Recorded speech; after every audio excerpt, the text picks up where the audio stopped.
சிலர் ஆசைக்கும் தேவைக்கும் வாழ்வுக்கும் வசதிக்கும் ஊரார் கால் பிடிப்பார்.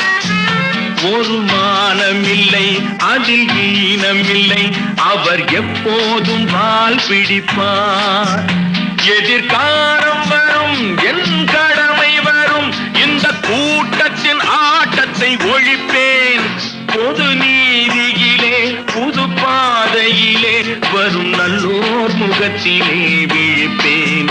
வரும் நல்லோர் முகத்திலே விழிப்பேன். நான் ஆணையிட்டால் அது